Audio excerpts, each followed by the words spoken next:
It's 304 BCE. The Mauryan Empire welcomes a royal child.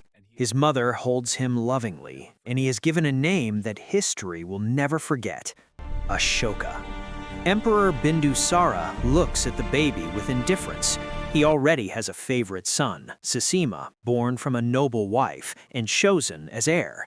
Ashoka's mother is a commoner. Case closed, or so it seems. Ashoka grows up inside the palace, but not as the favorite. He is described as short, heavy, and marked by a skin condition that disgusts his father. To Bindusara, Ashoka is unfit to rule. But Ashoka has what appearances can't hide: intelligence, charisma, and a burning will to prove himself. He's educated as a royal prince and soon sent to govern frontier regions.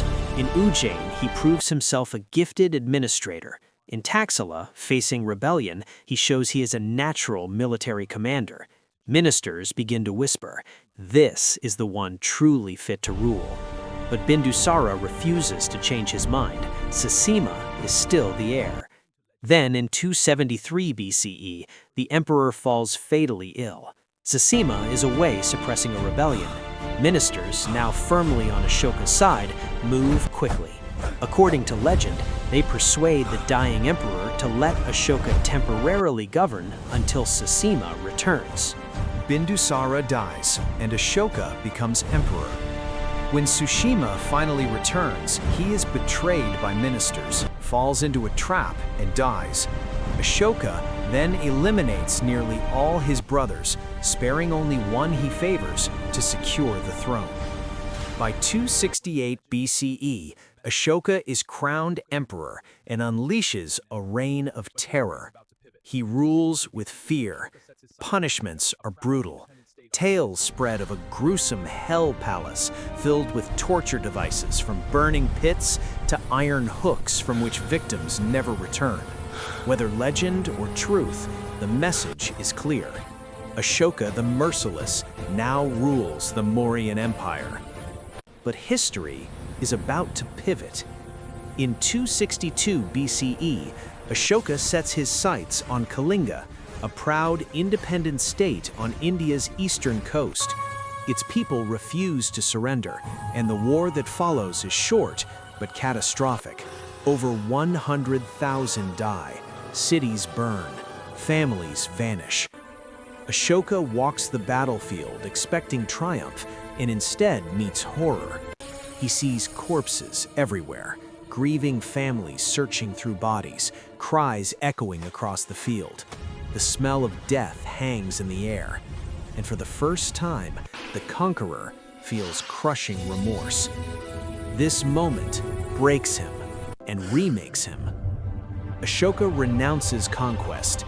He turns to Buddhism, vows to rule by compassion, and begins spreading messages of non-violence through stone edicts across his empire. He builds rest houses for travelers, digs wells, expands irrigation, and plants fruit trees along roads for the poor. He sends Buddhist missions beyond India, helping spread the philosophy throughout Asia. The Tyrant becomes Ashoka the Great, forever remembered not for conquest, but for transformation.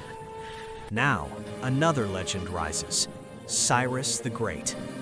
It is around 600 BCE. Median king Astyages wakes from a terrifying dream. A flood from his daughter sweeps across Asia. His priests warn him, her child will one day overthrow him. To stop the prophecy, he marries her to a Persian noble, assuming nothing great will ever come from Persia. But soon she gives birth to a son, Cyrus. Astyages orders his general Harpagus to kill the baby, but Harpagus cannot bring himself to murder an infant. He secretly gives the child to a shepherd who raises him as his own. Years pass. The boy grows strong, confident, and naturally commanding. During a children's game where he is chosen as king, he orders the other boys around, punishing one noble child who refuses him. The incident reaches Astyages. When the boy is brought before him, the king is struck. The child looks just like him, the right age, too poised for a shepherd's son. the truth unravels. Astyages is furious, not at Cyrus, but at Harpagus, in one of history's most chilling acts of revenge. Meanwhile, Astyages, believing the prophecy fulfilled in part, allows Cyrus to return to Persia to his true parents. There, Cyrus grows into a powerful leader. Eventually, he decides Persia will no longer bow to Media.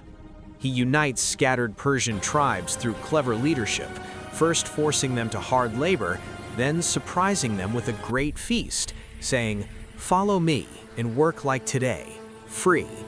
They choose him. The Persians revolt.